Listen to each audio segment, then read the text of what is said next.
Back business news continues now, and disgraced crypto boss Sam Bankman-Fried could face decades behind bars for financial fraud. A New York judge is set to sentence the former billionaire anytime soon after he was found guilty of committing one of the largest white-collar crimes in American history. Prosecutors are seeking a 40 to 50-year jail term for the former FTX CEO. They say such a lengthy sentence is warranted, given that Bankman-Fried lied to investors and banks, bribed foreign officials, and stole billions from customers. These include Singapore state-owned investor Temasek and Silicon Valley VC fund Sequoia Capital.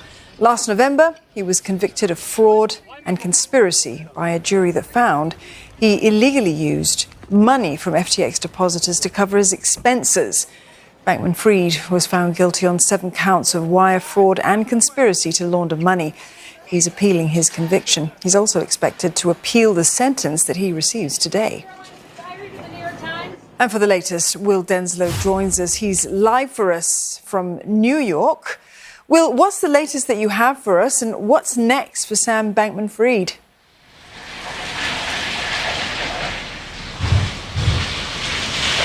Well, Dawn, we've heard some extracts from Judge Lewis Kaplan, who doesn't seem altogether that impressed with Sam Bankman-Fried's behaviour, either during the trial or indeed while he has been serving in prison whilst awaiting this sentencing.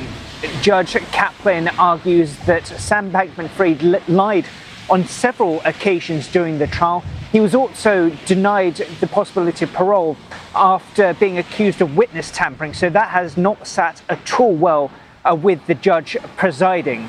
As far as the defence is concerned, well, they're set to ask for Sam Bankman-Fried to receive no more than 6.5 years behind bars. They argue his mental health needs to be taken into consideration, a lack of a criminal record, a history of doing good in his life, as well as the risks he poses in prison.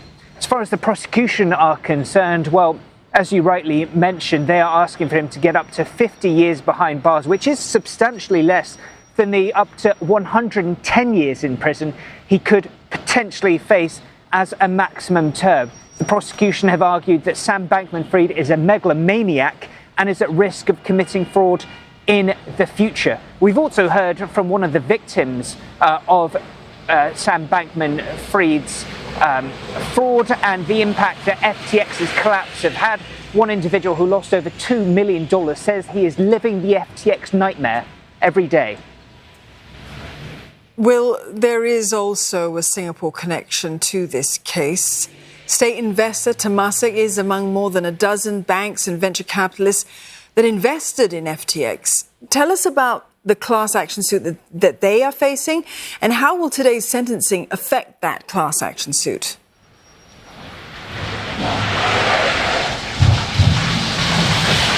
Absolutely. There have been some civil cases, really, that were initially running concurrently to this criminal case.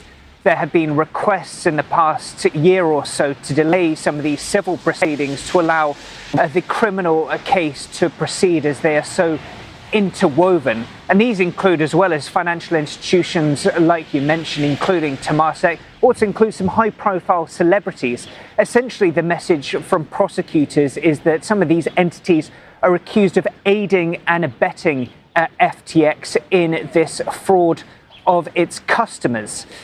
Now, when it comes to Temasek, actions have been taken since the collapse of FTX came to light. There was the write-down to the tune of $275 million.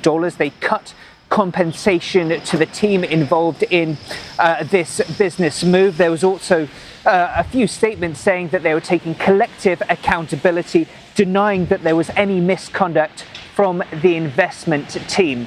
Want to note as well, I have reached out to Temasek for comment, which they declined to provide.